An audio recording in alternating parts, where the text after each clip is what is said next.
So I'm tracking. So instead of being bummed, I'm excited.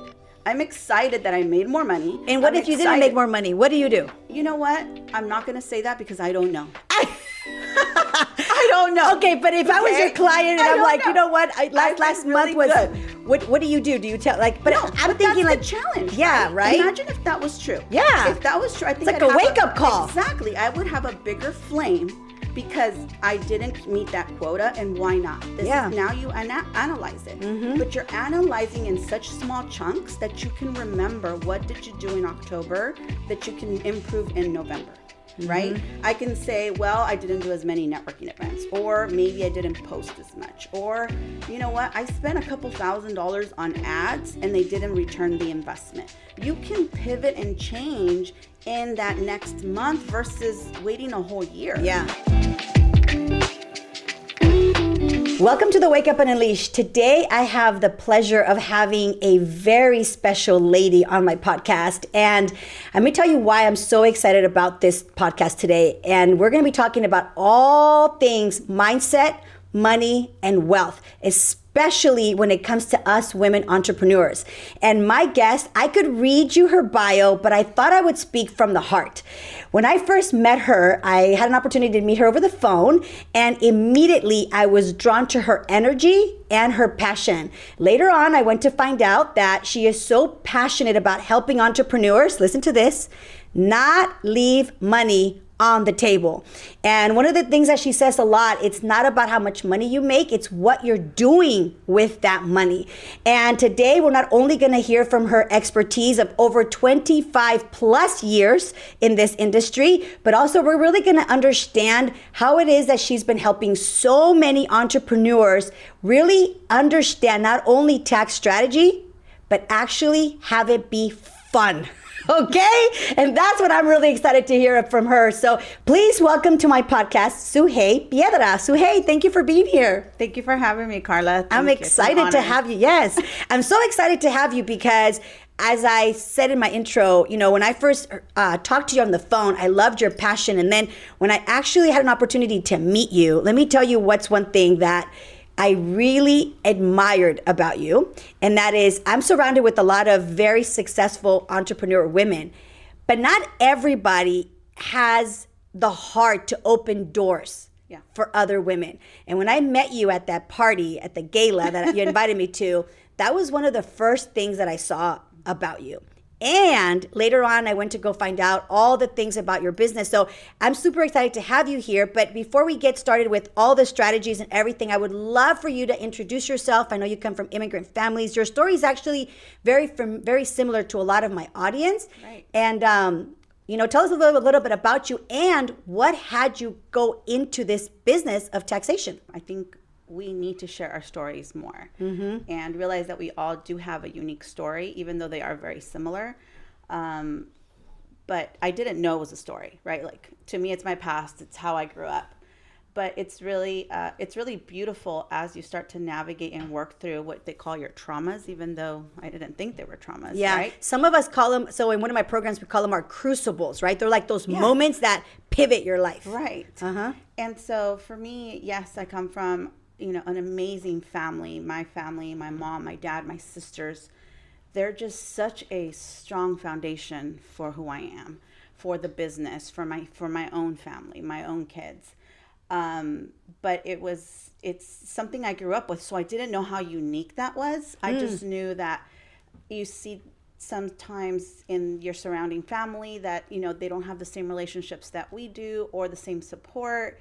If I need something, like, I have all my sisters to call right now. Like, how many sisters do you have? So I have 4 younger sisters. Oh, wow. My youngest one is 28. She just had a baby 3 weeks ago. So it's just a blessing, right? But I grew up with that. Not that we had the perfect family, but again, we could lean on each other. Yeah. My parents being immigrants to this country, came with this dream. They met here. They got married. They had us. My mom was really young when she had me. She was, I believe, 16, 17 years old when she had me. So she had this thing that, my dad was her love, and they love each other so much. So they have such a beautiful relationship. They still do, right? I saw do. them at your office, and they were taking a walk together. Yeah. I mean, after all these years. Oh, yeah, that's so beautiful. And that is very unique, by the way. But I did not know that. Yeah, I just knew growing up in high school that your kids were, other kids, their parents were getting divorced. I didn't know what that was, and it's such a huge blessing. But one of the things that really pivoted me to the person that I am today was obviously the fact that they needed help. They needed help explaining contracts, how to refinance a house, how to fix a car. I mean, I remember helping my dad go to the auto shop and buy an alternator for his car or a filter. And I knew how to help him do this because my dad didn't have boys. So that's why you're so resourceful. Very, But again, I never connected the dots until not that long ago when I started doing a lot of self-development. And you start to realize that those things that I hated helping my dad. Mm-hmm. I hated being the end of his frustration, because he was frustrated. He didn't speak English. He didn't know how to ask for things, because, if you think it's hard now, it was even harder then when there was nobody that spoke Spanish in a store, in a pharmacy, and so I had to learn that stuff. Being the oldest, that was my job. And then hearing his way of expressing his frustration was, well, why do you go to school? ¿Para qué vas a la escuela? I'm like, I'm in kindergarten. I'm in first grade. You know what I mean? Like, I don't know this stuff. But they don't, that was his, now I understand, from his perspective, his way of communicating was to really just take out his frustration on us, right? We should have known all this stuff. And I'm like, Dad, they don't teach this at school, But I made it my mission, and I would learn, and I would want to learn more. And so I became very resourceful. I knew a little bit of a lot of things because I had to, right? Now I can lean into that gift because it's made me who I am today. Yeah. And I think so many of us don't realize until we get older, right? Because you have so many experiences, and then you look back and you're like, oh, that's why that happened. Yes. And many times our crucibles in the moment, yes, they're very painful. But if we think about it, it's like that didn't happen for us. It didn't happen to us. It actually happened for us, right? And I know that one of the ways that you started getting into this, this whole industry of tax is because you started helping your parents, right? You started helping them. And then tell us a little bit about, because I did my research on you, about your neighbor. Yes. I thought that was such an important pivot. The reason why I want you to share it is because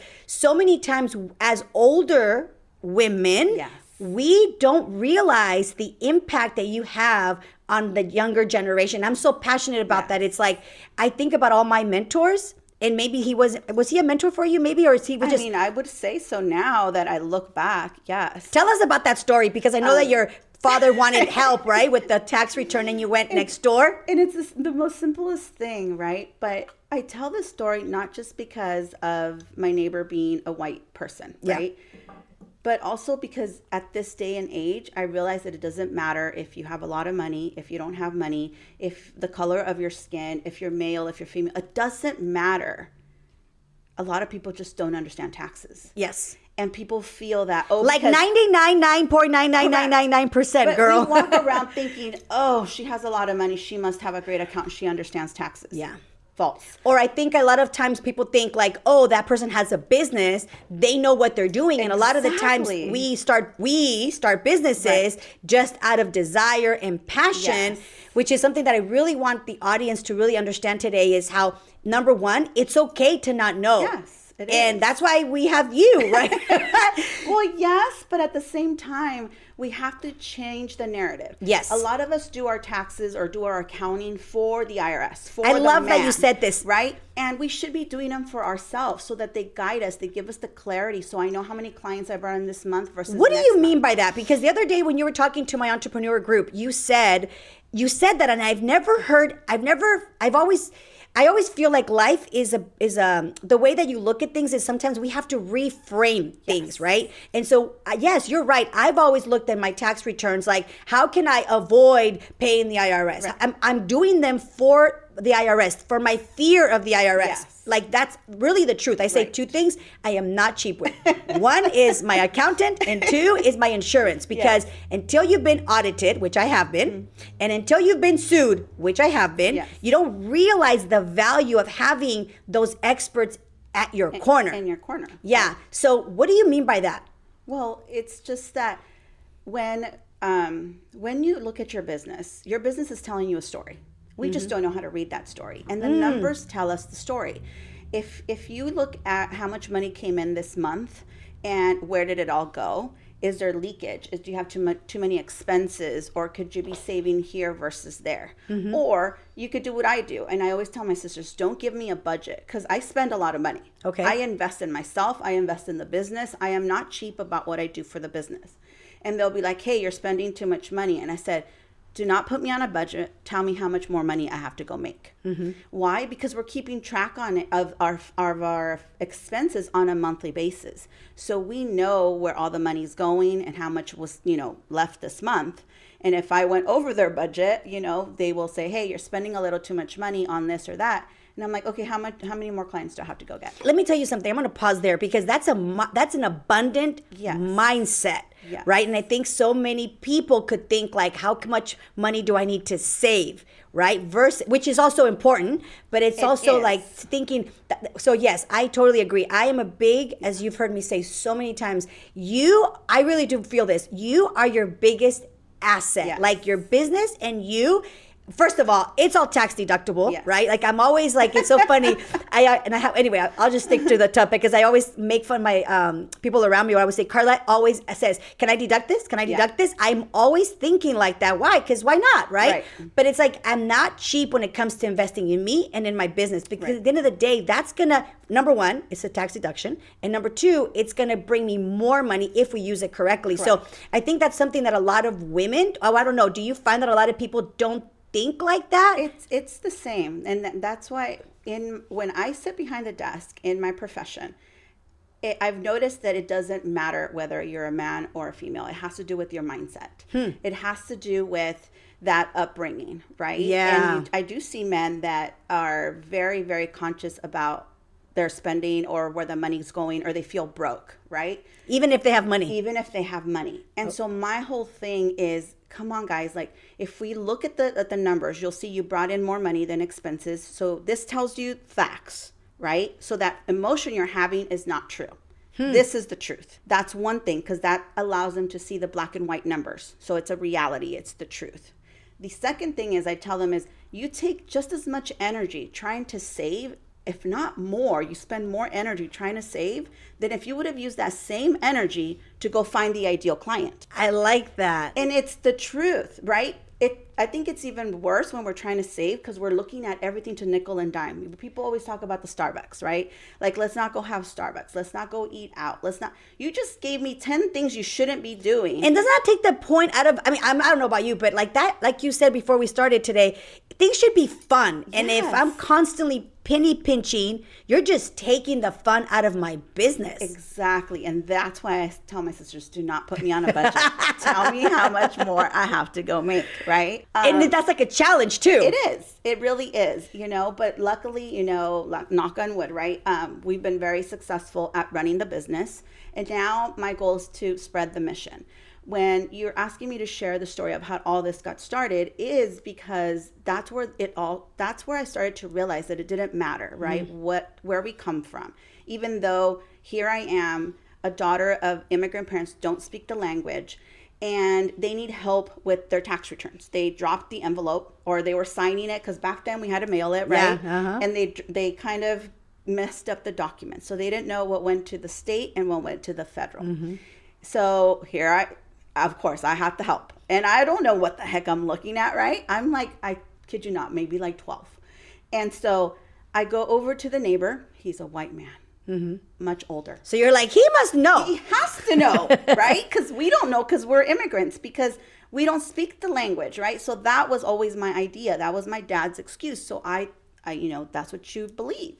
So I go over there and I ask the neighbor, hey, my parents dropped these documents and I need to figure out what envelope goes to state and what goes to federal. And he goes, oh, I don't know. And I'm like, How can you not know you're white? Like, that was like my reaction, right? And he goes, oh, taxes are complicated. He goes, but let's figure this out, sweetheart. And so we sit at his kitchen table. And so we're looking at everything, and he's kind of reading the documents, trying to figure out. I mean, right now I could probably do it with my eyes closed. This is how much I am in the tax world now, right? But at that point, he made it seem so difficult to figure out what went in what envelope. We figured it out. We sent it out. But from there on, it became my mission for this never to happen again. And then my dad was audited for, claiming my grandma in Mexico and all this stuff. Back then, it was, you filed differently. It wasn't like the Social Security it works now. And so there was a lot of things that happened with my dad that I just made it my mission to learn. So after that happened, I started to work at a really young age, so 15 and a half. So I started to file my own taxes. My parents would drive me to the post office to pick up the documents, fill them out. And so I just made it my mission that, I learned and I studied taxes. And at that point, well, it became easier for me to understand it and explain it, not only in simple terms, but to them into a different language. So now with clients, it just becomes such a valuable tool because I can explain something so complicated and make it sound so simple. Yeah, and I noticed that one of the things that's unique about your firm is that, well, first of all, you're not like a traditional tax firm, and I want you to talk a little bit about that because I feel like when I think of a tax, okay, sorry to say this, but I think of like H&R Block or something like that, right? It's very common, right? And you think like I'm going to go in there and do my taxes and just leave, but that's not what you guys really do, right? You educate people, and one of the things that I find that's so unique about how you run your firm is that you also really take the time to create strategies around memberships and stuff like that. And so talk to us about, because I feel like so many times, especially right now, like, there's this whole buzz with AI happening. Yes. And let's just be honest, it's not going anywhere. Right. So one of the things that I'm always thinking about is how do we get in front of that curve? Because it's coming. It is. But I think one of the ways, personally, in a firm like yourself, it's like, maybe AI could take you out, but it's not because you add so much value and that AI cannot provide. Right. And that's education, really like sitting down with your clients, working on their mindset on those Zoom calls that you have once a month, right? Mm-hmm. So talk to us about what had you realize that this is something you needed to do to distinguish yourself from everybody else. The tax industry, in my opinion, is broken, right? It's volume based. H&R Block, Jackson Hewitt, and any pretty much local tax firm that's in, at every corner. It's volume based, in and out. That's how they make their money. That's why they charge you $200 to do a tax return, or maybe $100. I don't even know what they're charging nowadays, right? But it's because it's volume based. Get them in, get them out. And that's the industry. So it has nothing to do with H&R Block or your tax preparer. That's what the industry in general is. So I grew up in that industry, right? I became licensed to do taxes officially when my son was born. So he's 23 now, so 23 years ago.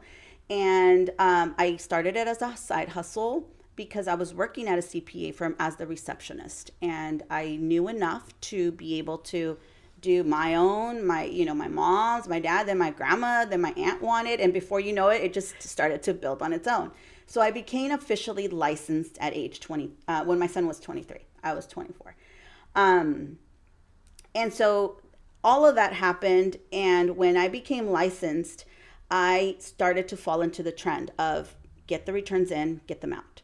I worked for CPAs for 5-8 years at a time, different CPA firms, and it was all volume. But in the 2008 crash, when everybody was losing their homes and their cars were getting repoed, there was so much chaos happening. And my heart, I felt for people. Yeah. I wanted to just let them know that they were going to be okay. But in reality, I was learning from them. I was learning from the chaos. I was learning that it didn't matter how much money you made. Mm-hmm. And what I mean by that is you can have a professional marry a professional. They combined can make $500,000 a year. And you're like, if I make $500,000, I'd be like, blah, blah, blah. And I'd have this. I would be set. Exactly. Not true. The more money they make, the more money they spend, right? Yes. The bigger houses they were losing. The cars were getting repoed. And back then, when credit was big, so you couldn't just go rent somewhere, because what was happening was their credit was getting messed up. Credit cards were getting shut down. So their credit was getting messed up, and they couldn't even rent a house to go move into, because that's how much chaos was happening. And then here comes this gentleman. He's probably in his 50s, and he was a custodian all his life, making about $70,000 a year.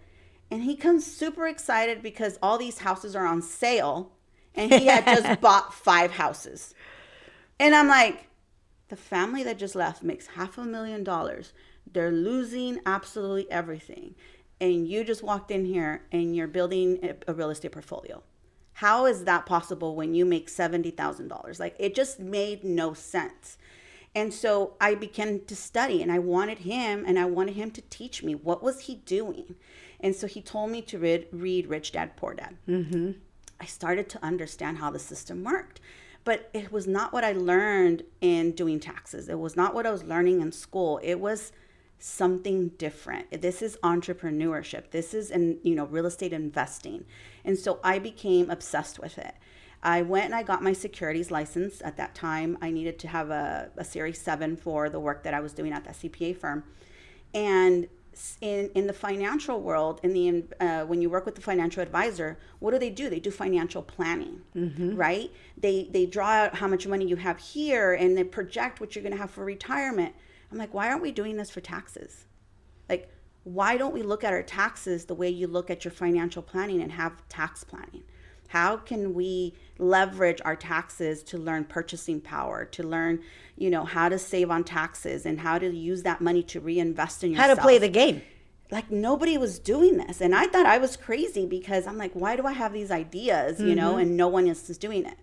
But I couldn't do it at the firm. The firm wanted money. The firm wanted in and out. Yeah. And I wanted to take people's hands and teach them, hey, if you do this next year, like, you're going to see this. And so it was just a little bit of consulting that it was required. And I couldn't do it in somebody else's firm.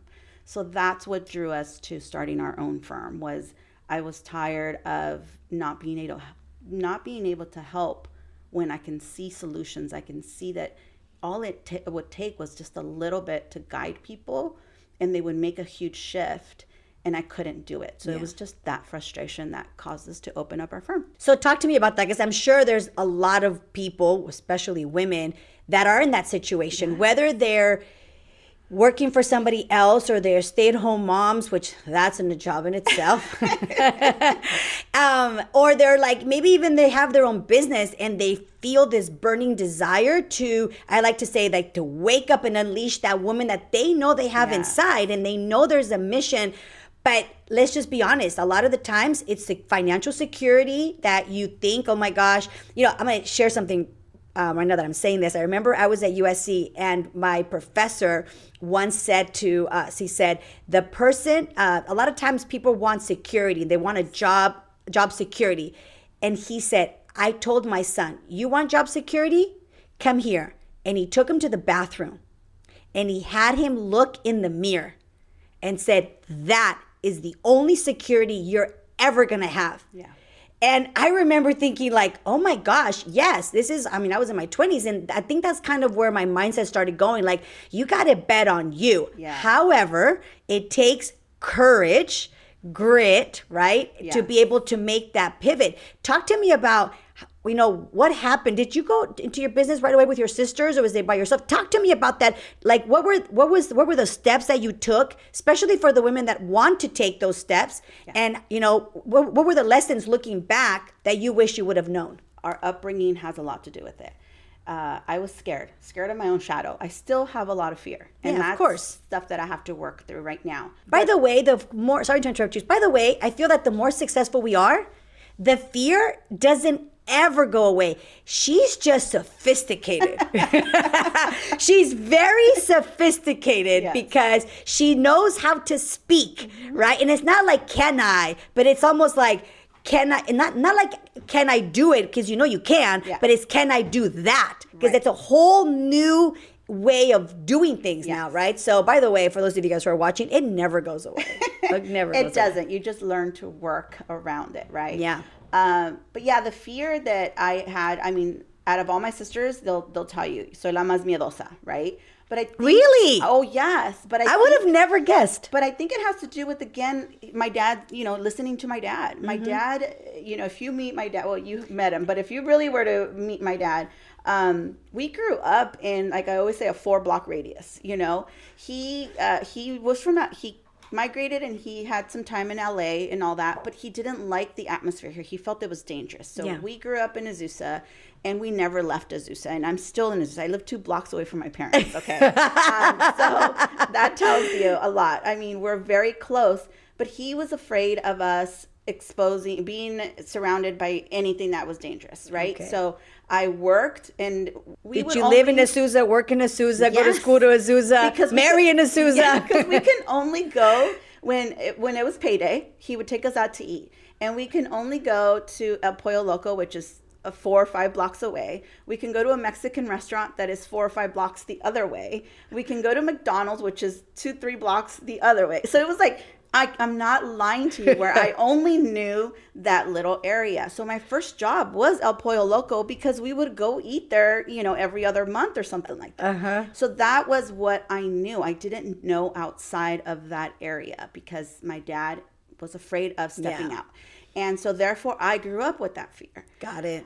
But deep down inside, I know that's not my fear because I was very curious. The minute I started to drive, when they would go to work, I would pack up all my sisters because it was never me by myself. It was me and my sisters. And I would pack them all up and I'd be like, we're going to go to a park that I saw that we went to the dentist. There was a park down the street and I saw that it said hiking. So we're going to go hiking, but don't tell mom and dad. And so we would do this stuff and just make sure we were home by the time my mom and dad would get home so that we wouldn't get in trouble or so my mom and dad wouldn't be afraid that I had gone outside of my zone. Yeah. Right? So that fear I know is not mine deep down inside. Some of it is because my dad, right? So when we started the business, it grew up, it was born out of an idea of frustration. We were frustrated that I was building someone else's dream. Yeah. My sister Cruz, which is the second oldest, she was frustrated that she was traveling, building someone else's business again, and traveling to foreign countries. She was in Australia a lot of the times. And her son, we called him the community child because he would stay with me. He would stay with my mom. He would stay with my other sister. He was always with us because she was always traveling. So she was frustrated over that, just like any mom would, right? And but the thing was, we had really good jobs. We had really good paying jobs. And so that was hard to let go of. That was our comfort. And so we had to figure out a way to jump without feeling that pain. So she did it first. Cruz is going to be the bravest. Cruz she's your doer. Tell her something and she's just like, does it, So this is something that I always talk about, right? Like, it matters who is around you. And so you need to lean on each other. Maybe you don't have a sister, you don't have a Cruz in your corner. As a sister, I was going to say as a sister, but you should have a Cruz in your corner. So when you guys make that pivot, like looking at, like, what were those first steps? Did you guys just say, okay, let's get together and let's just do this? We were very smart about how we did it. What do you mean by that? Well, again, we are in the accounting world. She was also a bookkeeper and a controller for that company. So she managed a lot of their finances. She quit her job first. Okay. Again, because she's your doer. So she's like, I'm done. I quit my job. And so she had a little bit of money saved up that, because we had planned to do it the following year. I always have a plan. Like, okay, next year, right? Uh-huh. She was just like, I did it. And so she had a little bit of money saved up. She used a little bit of her retirement that she was going to live off of. And her husband, helped her pay the bills. So she had her plan. This is going to last me X amount of time. We ended up, before I quit my job, she had already put a down payment on a little office that we were going to lease. We had already we were going to use our laptops. We started with business cards and little flyers and all that. So that was paid through our salaries because we still had the job. This was a game plan, right? 30 days later, she goes, okay, you have to quit. You have to quit now. And I was like, fine.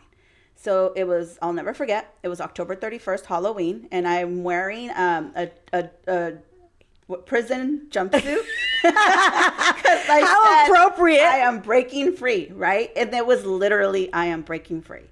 I quit my job, and then the next day, well, it was November 1st, but we had already our business cards, our flyers.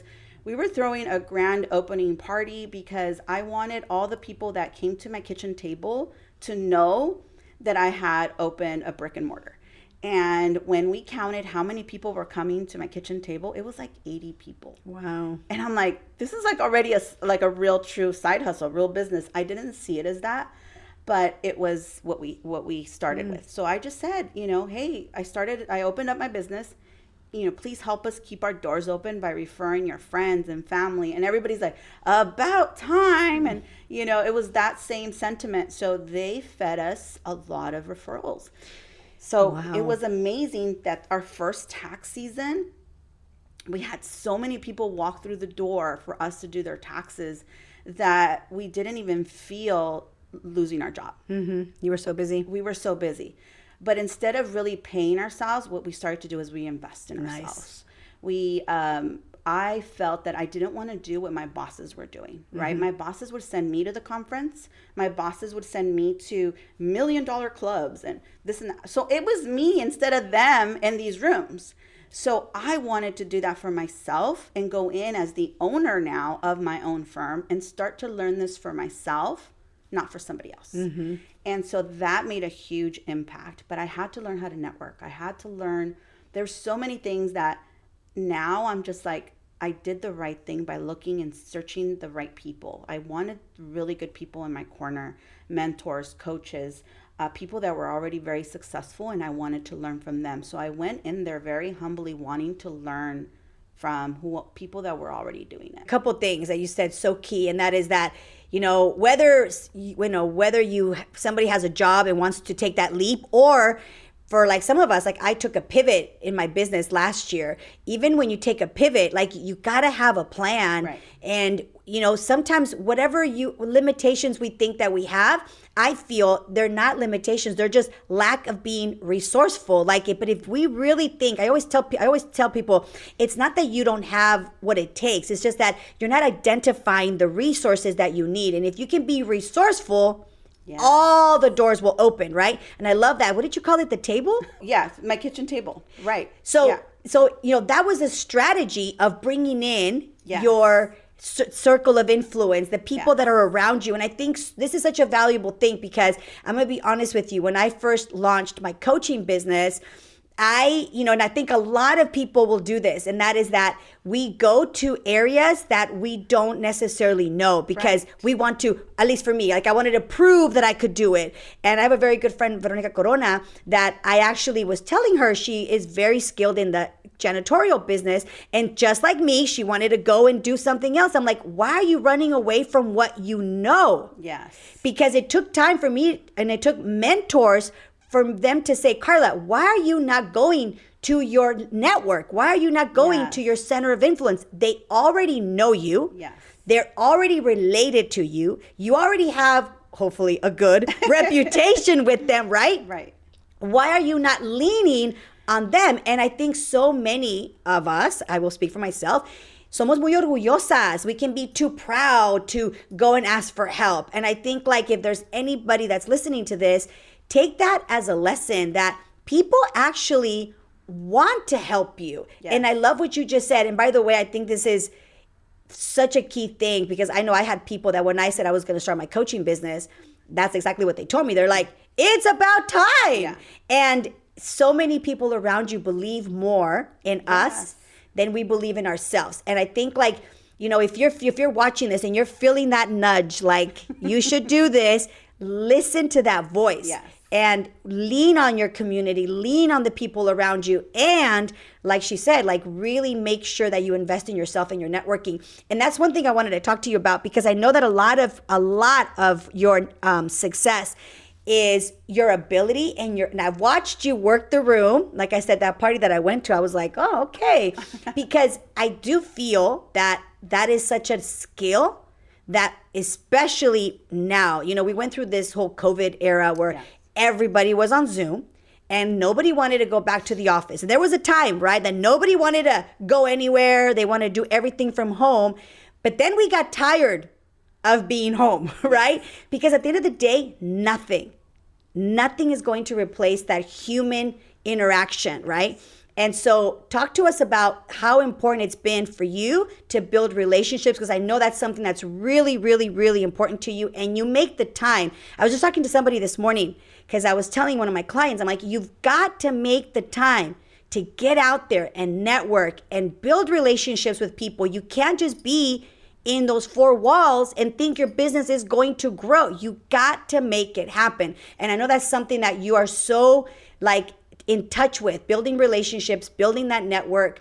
You know, what have been some of the lessons that you have learned throughout your process of doing that? And how important has that been for the success of your business? It's been huge. It's been the number one way of us growing our business. Again, it's not magically that I realized this, right? It's through life and through our journey. Failing was just not an option. We had to succeed and we had to make this work. But we genuinely knew that we would. We care for people. And so when we started to build these relationships, I noticed that they would send referrals. And when the referrals would come in, we earned their trust, and then they would send more referrals. So it was like, give me, and then give me more, and then give me more. So it was like blooming, right?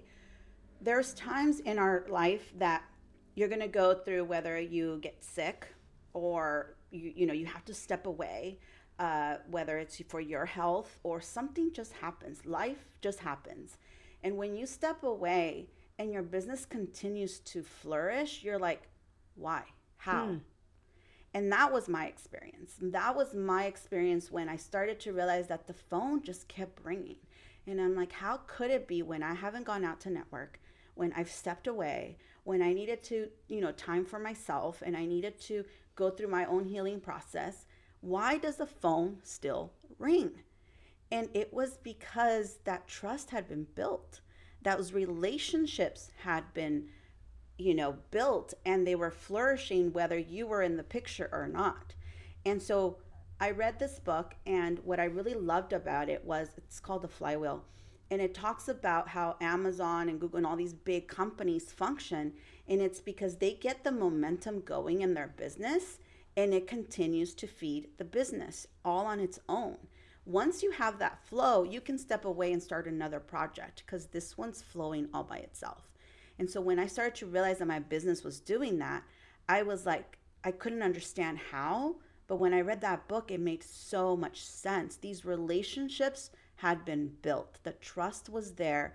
And whether I was networking or not, they were So still what were sending those? the referrals, So which talk to me made about the phone. what are those things that you did? Like, for example, if somebody's listening to this and they're like, well,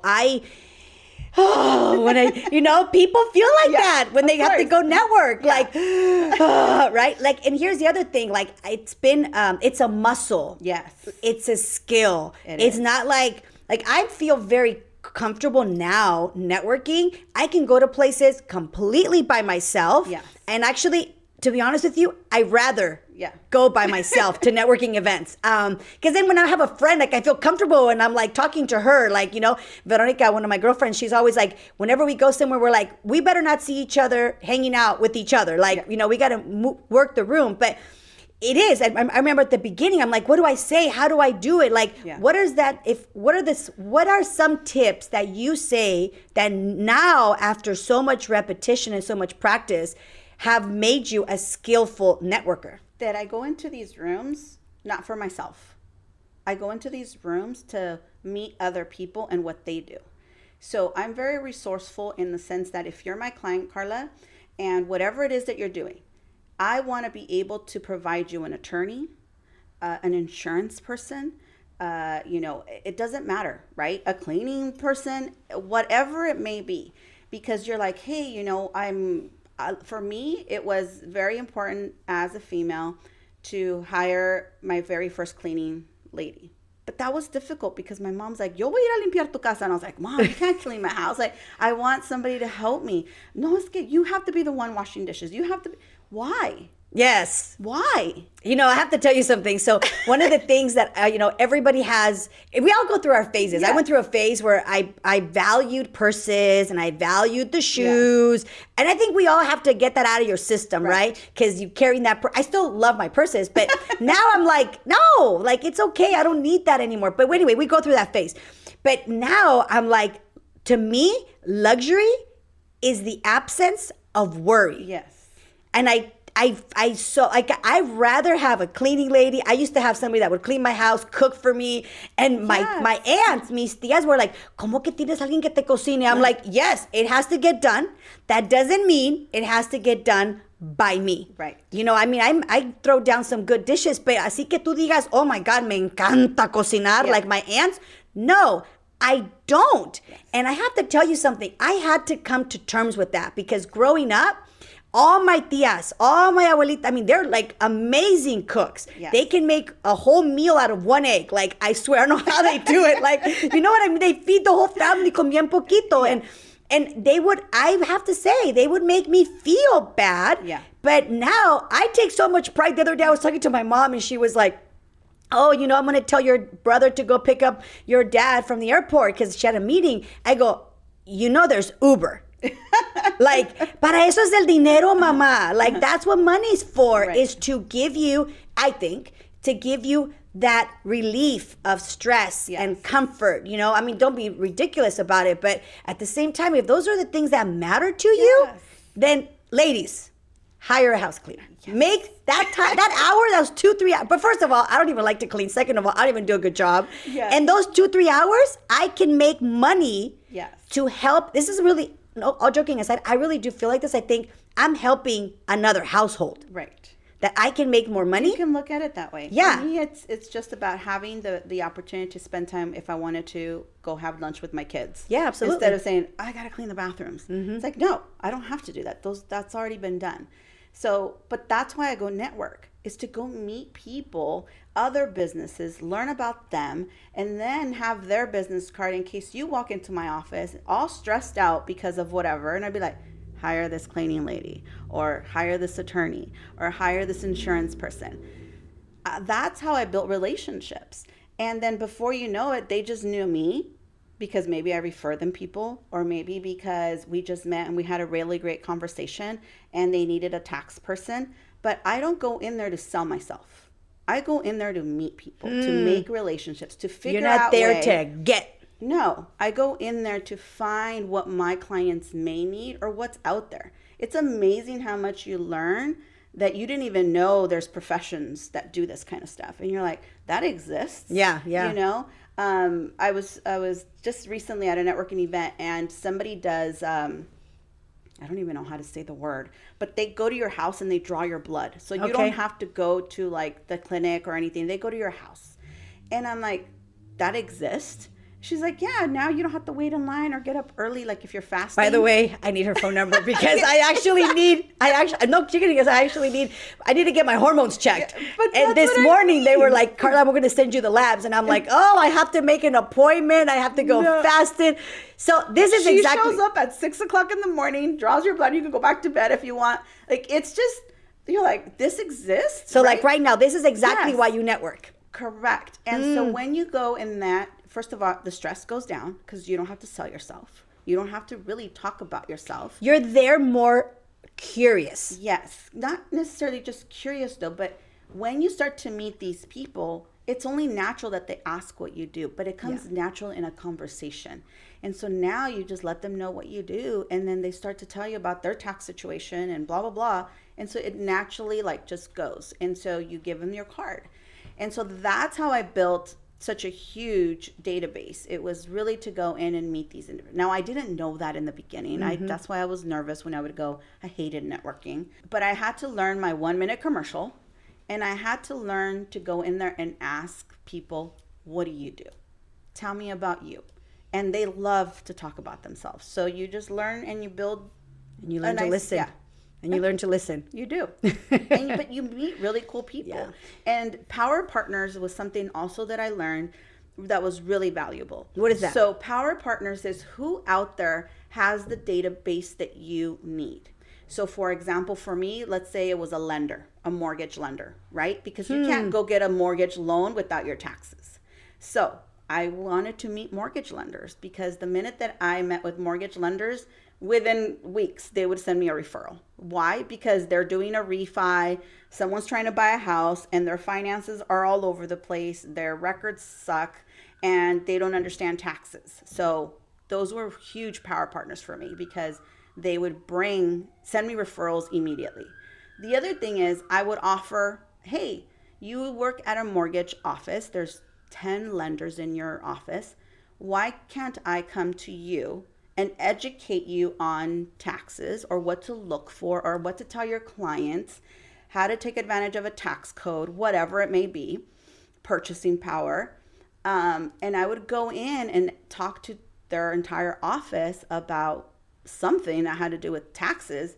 And I became the expert. And now I didn't have one referral, one good power partner. I had 10 power partners. So Mírala, how smart is that? And how many lending offices are not up and down the street? Yeah. So that's how I was able to multiply so quickly, was by building these relationships with these people that needed what I do. Not just because if you listen to what I just said about meeting a lender who opened his database to me, and then I went to present to his office to 10 people who opened their database to me, right? How many referrals didn't I just pick up there? If I would have went to go sell myself to the one lender, I just made one sale. Mm-hmm. Instead, I made hundreds. Yeah. It's like power of duplication. Yes. Right? And so you know what, I can't help to think about how your dad had you do all these things, right? But here's the thing, like we're talking about, it really goes back to how you were brought up. And if you can take those moments to say, I mean, you probably now that you're older, you probably can identify how resourceful you have been. I mean, listen, I always tell people I don't hang out with dumb people. So when I met you, I'm like, she's my type of girl. I had no idea. But see, here's the thing, right? Like, how can you, if you're in business, think bigger? That's really what you're saying here. Like, you're thinking bigger, not just, I'm just going to get one client. Sale. But one time this one lady said to me, people talk to 10 to get one client. Yes. I talk to one and I get 10 clients, which is basically what you did. Like, who's that power partner? I'm going to take that. I've never heard that. Who's my power partner? Because who has that database that I need, right? Such a great way to looking at it. I want to pivot something really quick, because one of the things that I know working with so my clientele is all 6-figure entrepreneur women.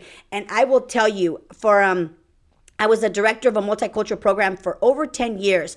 And I can count on one hand how many of us, I include myself, I should say this, how many women actually had their stuff in order. Yes. And understood it. What do you feel is the biggest, working with so many entrepreneurs yourself, like all these years, like what is it about numbers that, like, why is it that we're so, and I say we because I sometimes feel that too. I'm like, I don't want to really like out of mind, out of sight type of thing, right? But that is really, until I got audited, that's what woke me up, like fear. But what do you find? I know that we said it was the mindset, the way we were being raised, but what are some things that you have helped your clients that had those limiting blocks change things around? What do you feel will allow somebody to look at the numbers and say, you know what, they are my friends? Like you said, the numbers tell a story. And what do you say to your clients to help them understand that there is so much power in leadership? Yes. Understanding those numbers. When we look at our numbers, it's hard to take control because we're looking at 12 months worth of numbers most of the time. You're doing it for Uncle Sam, right? Yes. So it's overwhelming. I don't remember what I did last week. How the heck am I going to remember what I did last January, right? Like, there's no way. And so it becomes very overwhelming because you're doing it for Uncle Sam. You're doing it because he's going to tell you how much you owe. Who wants to walk anywhere just for you to walk into a store and say, you owe X? Like, nobody, right? Yeah. But if you start to switch that mentality and start to do it for yourself and chunk it down. So use the method that, and I'm going to tell you what I do because we practice it every month, is we look at our numbers and I can tell you, okay, what did I make for October? What did my month close at, right? I can remember what I did in October because it just happened. So October. Then I would look at what did I do in September compared to what I brought in October. Did I make more money in October? Yes, I did, because that's my challenge. Every month I must make more money than I made the month before. So you're doing it, I know. In small chunks. And you have an appointment with yourself. I remember you saying that in one of our calls. Because obviously what makes it easier if you're not the accountant is that you make an appointment with your accountant, with your bookkeeper, right? I'm all of it. So I will be, if you book an appointment with me at 10 a.m., I will be here at 10 a.m. I will be your accountant at 10 a.m. So why can't I do that for myself? So in my calendar, there's always an appointment with myself, my prominence, my sisters, and we meet. And this last week, I was in Arizona. I was so booked. I was so busy. But on Sunday, we met up at a coffee shop, and we brought up our numbers, and we looked at reports, and we compared our October to our September. Our September, October, we have to make more than September. That's my challenge. And October has to be better than October of 2024. Oh, okay? Wow. So I'm tracking. So instead of being bummed, I'm excited. I'm excited that I made more money. And what if you didn't make more money? What do you do? You know what? I'm not going to say that because I don't know. I don't know. Okay, but if I was your client and I'm like, you know what? Last month was good. What do you do? Do you tell but no, I'm thinking that's like the challenge. Yeah, right? Imagine if that was true. Yeah. If that was true, I think it's like a wake-up call. Exactly. I would have a bigger flame because I didn't meet that quota, and why not? This is now you analyze it. Mm-hmm. But you're analyzing in such small chunks that you can remember what did you do in October that you can improve in November.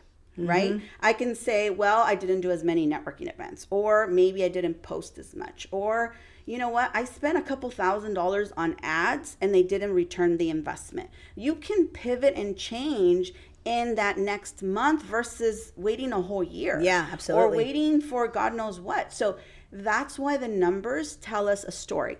And if we really take the time, it's going to fuel your excitement. You know what you're working for. For me, it was about, man, I worked 7 days this week. I missed 10 dinners. I missed all this stuff. Why? Right? Because I doubled my business. And now I could come to the kids and say, hey, I didn't make dinners. I wasn't there for you, but let's take a vacation because I can afford it. Do you know what I mean? Mm-hmm. So it's like, but you're able to identify those moments and understand why it is that you're doing what you're doing. Mm-hmm. Now it's a lot different. Now I want to make money, but I do not want to give up my freedom. Yeah. I have made the business, my sisters and I, we have made the business to give us the freedom that we need, that we want.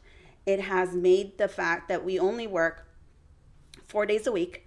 So on Fridays, we always have 3-day weekends. And then holiday weeks, we're off. We're off about 6 weeks a year. So Christmas, New Year's, we're off. After tax season, we take 2 weeks off. And in the summer, we take 2 weeks off. And the office is closed, in my world, even though you may feel that the IRS is knocking at your door, they're knocking at your door because you didn't respond to the 100 notices that they sent you. How is that my problem? So I have learned to not make people's problems my problems. Their procrastination has put them where they're at. And how is that my problem? Mm-hmm. Why do I have to give up time with my kids, my family, my vacation, my peace of mind when they can't take control of their problems, right? And a lot of the times we don't learn that. And so we allow them to drive us. Don't get me wrong. I'm the biggest rule breaker. I will still, work and do things that I probably shouldn't. But it doesn't feel like work because I don't have to do it. I'm doing it because I want to do it. You choose to. I choose to do it.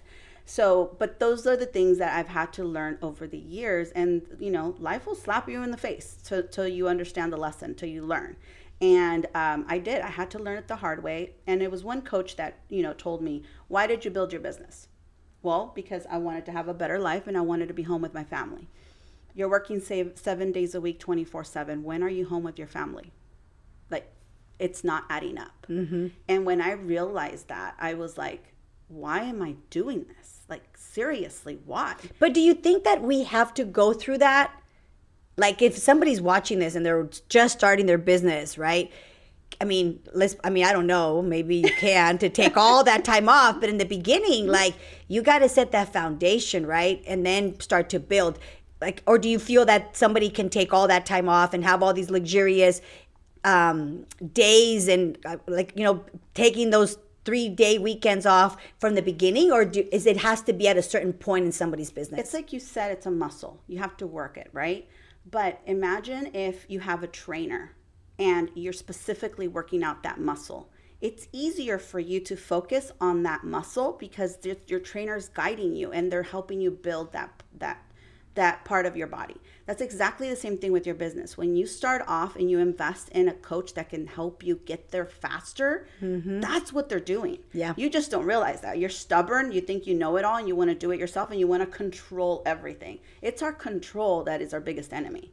So when I started to let go, it was such a pivotal moment in my life. But when I finally let go, business just grew. It was me who was bottlenecking the business and holding it tight because I wanted to control it. I wanted to be everything instead of utilizing my team, utilizing software, use it, like you said, AI systems.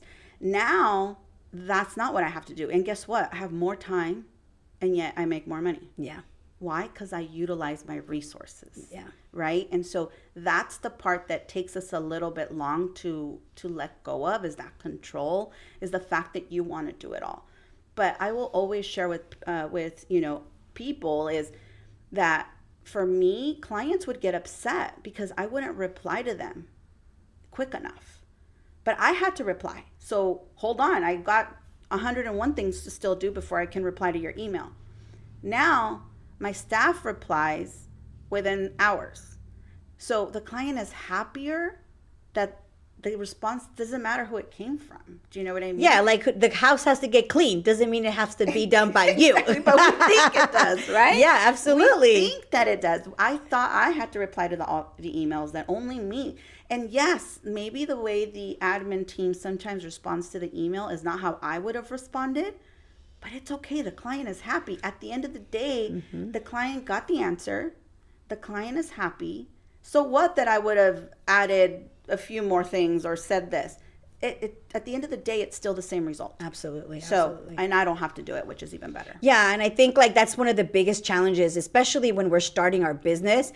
I think, at least I'll speak for myself, when I first started, I wanted it to be so perfect, right? And I later on, when I coach my clients, I tell them, you have to think, can I do this? What you're about to do, if you cannot do that all the time, think 2-3 times before you do it. I'll give you a real quick example. When I had a brick and mortar business, I had a shop.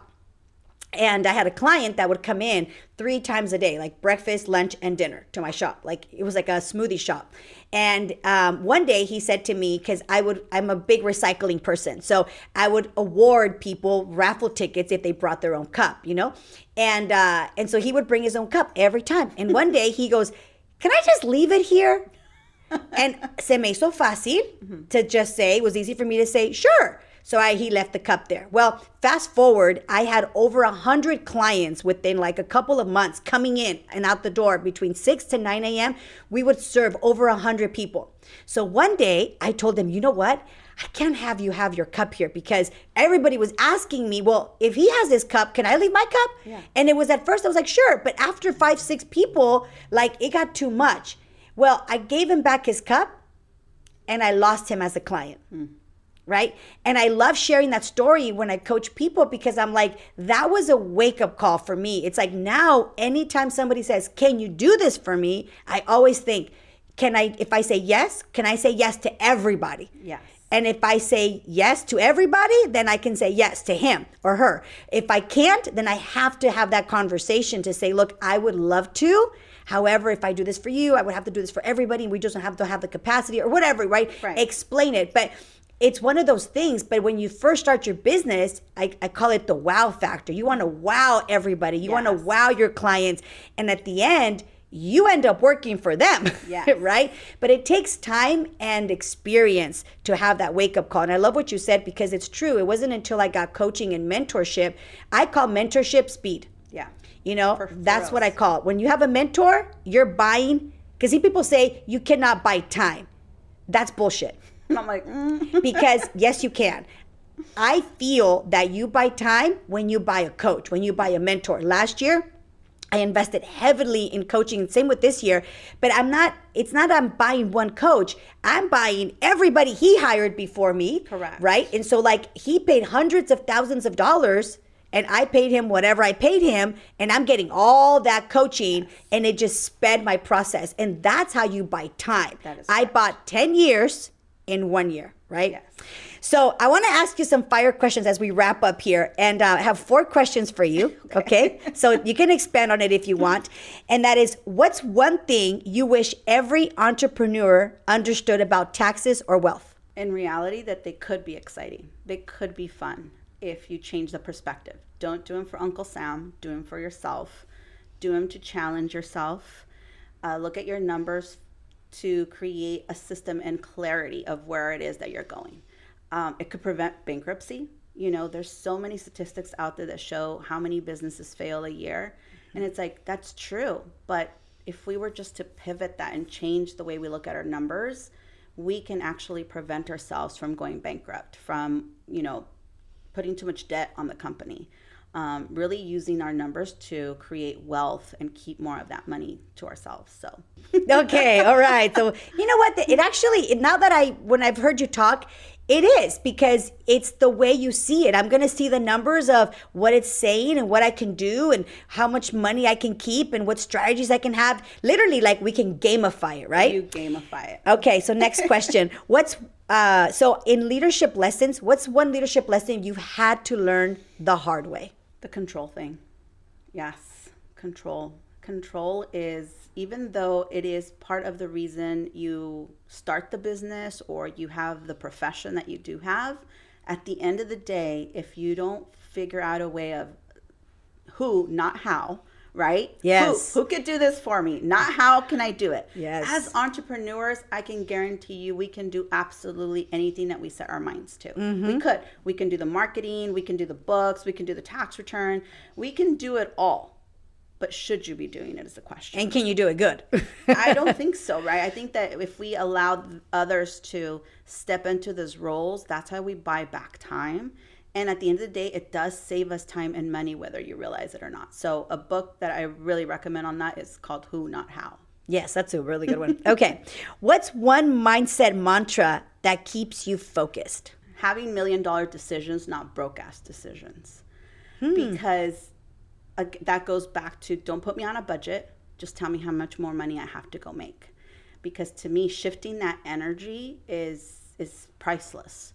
It's about really, again, I will preach about how you can spend time trying to acquire a whole bunch of clients that pay you $10, or you can go after one client that pays you $10,000. So do you want to spend the energy going after a whole bunch of people, or really just work on getting that one, right? So it's making those $1 million decisions. How am I going to get to that $1 million mark quicker, more efficiently? Or are you going to have that broke ass mindset and be like, okay, I'm going to go sell $10 because that's easy? No, that's a lot of work. I don't want to work. Yeah. You know, I want to go deeper on what you just said, because I find that this is going to really serve so many people, because it took me a while to understand what you just said, because to me, it's like, well, this is easy. And my ego is going to like the $10 people, 100 people at $10 versus one person at 10,000, right? My ego is going to feel good over here, but my pocketbook and my bank, that's what we should be focused on. And what I've realized, and to correct me if I'm wrong, that the more, how do I say this nicely? Let me say it like this.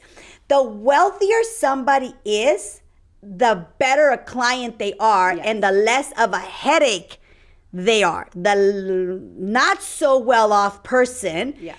they want everything. For the $10, they want your liver and your right kidney and your child. Yeah. And somebody that'll pay you $10,000, they will hardly call you. They will hardly bother you. Yes. They're like so much easier to deal with. Has that been your experience? It has. I think it's the value, right? If you spend $10 in an item, right? Do you feel that it has that value versus if you spend $10,000? That to me all of a sudden is like, wow. Last night I was talking to my girlfriends and they laugh because I won't take out a purse out of my closet.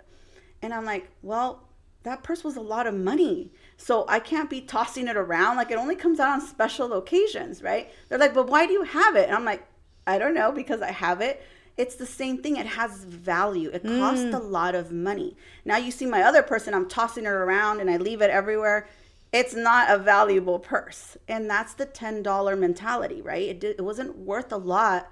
Therefore, you don't care for it as much. When you spend a lot of money on something, there's value there.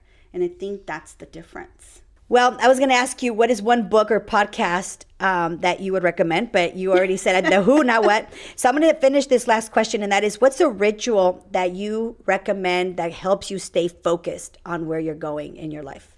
Oh, a ritual. Gosh. Or a habit or a mindset. You know what? Hold on. I'm going to rewind you back to the book. The book that made the biggest difference in my life was We Should All Be Millionaires by Rachel Rodgers. Yeah, you know what? You did tell me about that book. That is a book that brought a lot of, that gave me permission to hire my first cleaning lady. That gave me permission to think bigger and not be ashamed of it. That gave me permission to talk about, I make, $1,000 or I can bill $10,000 and not feel like, gosh, you're expensive. It's like, no, you're paying for my college degree, all the coaches I have, all the years of my experience. So that book gave me permission to really hone in on like what makes me me, what profession and what makes me the authority, So I really love that and I really recommend it. It's written by a female. It's woman empowering and I recommend it to, I would recommend it to men too, but whatever, their ego. Yeah, no, I think, you did tell me about that book, and it's just changing that mindset, right? This morning, I was talking to one of my clients, and I had all these ideas, and so I sent him a voice message of all these ideas, and I said, this is why you pay me the big bucks, for my brain. Yes. Because if and when he implements what I told him, it's gonna, one of the things I always say is like, when I speak, 6 figures drops out of my mouth. Yes. But it's owning that within yourself, right? Yes. So that book sounds like that's what it did for you, like giving you the permission to step into your power, into your greatness, right? Which we all need as females. But, my ritual, believe it or not, it was, it's cold. I do cold plunge in the morning. I saw that. I have never done it. It's weird that I enjoy it as much as I do, but the lesson that it taught me was that, first of all, if you do the hard thing in the morning, like nothing else in your day is going to be as hard as it is those 3 minutes in that, 40-degree water. Like, it's just hard. But it also taught me that I could do it. And like right now, I haven't done it for like a week. And I can go back to it with no problem. And there's something about going in there, meditating for those 3 minutes, just allowing your body, like the beauty of your body, like it knows how to survive. And so you start to notice changes in your body. You start to notice things that your body does and you're like, wow, like the human body is just amazing. And so that is something that I really enjoy. And sometimes I'll wake up and I'll be like, I need my plunge. Like I do. It took me a little while to get used to it.